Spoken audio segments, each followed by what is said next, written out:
నేను డాక్టర్ని తీసుకుని వెళ్లేలోగా మీ అమ్మ ఈ లోకాన్ని వదిలి వెళ్ళింది. ఆ పైన అక్కడ జరిగిందంతా తెలిసింది. అమ్మా రాజేశ్వరి, ఎలాంటి సందర్భంలోనూ నీ నుదుట కుంకుమ లేకుండా ఉండొద్దమ్మా. జాగ్రత్తగా ఉండాలి. ఆ కుంకుమ నీ నుదుట చెరగకుండా ఉన్నంత వరకు నువ్వు దీర్ఘ సుమంగళిగా ఉంటావని ఆ తల్లి నా కలలో కనిపించి వరమిచ్చిందమ్మా. ఇకనైనా నా అల్లుడి జీవితానికి ఏ ఆపద రాదు అని నమ్ముతావా అమ్మా? నమ్ముతాను. నమ్ముతాను. ఆ దేవి మీద నాకు పూర్తి విశ్వాసం ఉంది. నమ్ముతాను.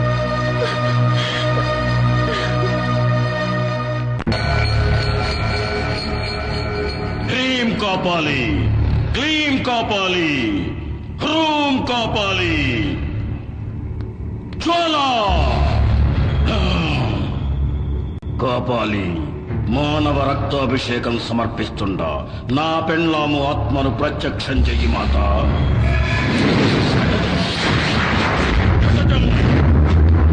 భవానీ, నేను నీ మొగుణ్ణి చెప్తాండా. ఆ నరసింహంగాడి కుటుంబాన్ని సర్వనాశనం చెయ్యి. నా అన్న కుటుంబాన్ని నేను నాశనం చెయ్యను. ఒక మొగోనికి వాని మొదటి శత్రువే వాడు తాళి కట్టిన ఆడది. వెళ్ళు.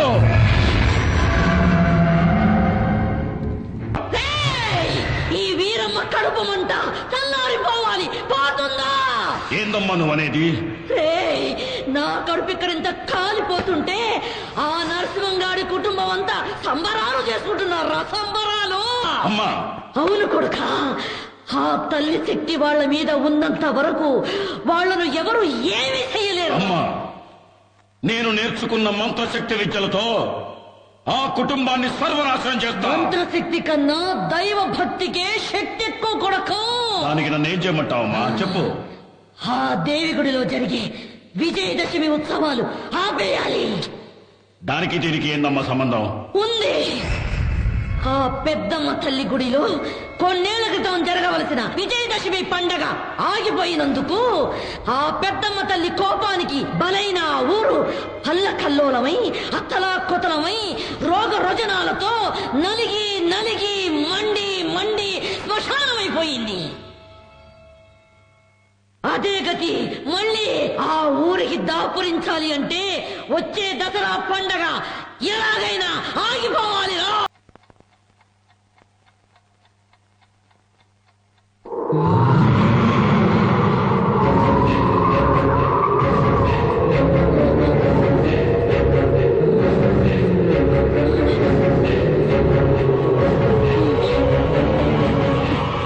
ముసల్దానా, నేనిప్పుడు ఎందుకు వచ్చానో తెలుసా?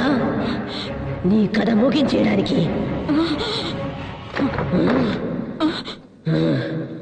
నీ కొడుకు పెళ్ళాం వస్తోంది. నువ్వేదైనా తోక జాడిస్తే మిమ్మల్ని ఇద్దరిని ఇప్పుడే చంపి పారేస్తాను. అత్తయ్య, టాబ్లెట్స్ వేసుకోండి.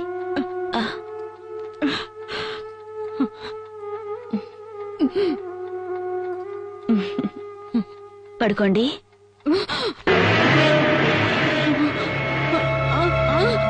ఏంటత్తయ్య?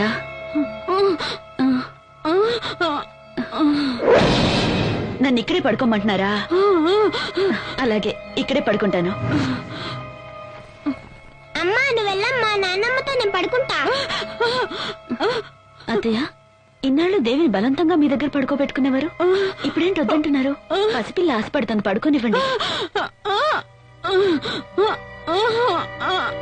ఏ దేవి, నువ్వే నానమ్మని ఏదో ఏడిపించినట్టున్నావు, అందుకే నన్ను పడుకోమంటున్నారు. అవునా? అలాగే అత్తయ్య, నేనే పడుకుంటాను. నువ్వు వెళ్ళమ్మా. దేవి, చెప్పిన మాట వినాలి, మొండికేయొద్దు. నేను ఇక్కడే పడుకుంటాను, కావాలంటే నువ్వు పడుకో, సరేనా? సరే, మీరిద్దరు ఇక్కడే పడుకోండి, నేను వెళ్తాను.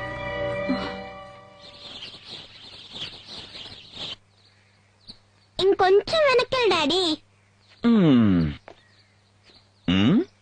ఇంకొంచెం వెళ్ళు డాడీ. ఓకే. ఇంకా కొంచెం వెళ్ళు డాడీ. ఓకే. ఓకేనా? ఇంకొంచెం వెళ్ళు డాడీ. ఓకేనా? ఏమండి? ఏంటండి మీరు? ఓ మై గాడ్, ఏంటి దేవి నువ్వు? ఏ దేవి, బుద్ధి తెలేదా నీకు? డాడీ ఇంకొక అడుగు వెనక్కి వేస్తుంటే ఆయన ప్రాణాలే పోయిండేవి తెలుసా? అవునా మమ్మీ, నాకు అస్సలు తెలీదు. నేను ఫోటో మాత్రం తీస్తున్నా. ఫోటో తీస్తుందంట. ఫోటో ఒక్కటిచ్చానంటే ఏ రాజీ, చేసుకుంటున్నావేంటి? ఫోటో తీయాలని ఆశపడింది, నేను పడిపోతానని తనకెలా తెలుసు? రా. మీరు ఊరుకోండి. మీ గారాబం వల్లే ఇది ఇలా తయారైంది. ఈ మధ్య దీని చేష్టలు చూస్తుంటే గుండెలు అదిరిపోతున్నాయి తెలుసా? ఓకే ఓకే, వదులు రామ్మా. నీకంట ఏం చక్కగా ఇష్టం కొనిస్తానంట. దేవి ఓకేనా? సరే, నువ్వు ఇక్కడే ఉండు, నేను అమ్మకి సోపేసి వస్తాను. ఏ రాజీ, కోపమా? మీరు ఊరుకోండి. ఇది ఆడుతున్న ఆటల వల్ల మీకేదైనా అవుతుందేమోనని నాకెంత భయంగా ఉందో తెలుసా? హే, ఎందుకంత ఇదైపోతున్నావు? నీ నుదుట ఈ బొట్టున్నంత వరకు నాకే ఆపద రాదని మా మామగారు చెప్పారుగా. అది కాదండి, నేను అది లేదు ఇది లేదు. పద పద. అసలు నా మాటే పట్టించుకోరు మీరు.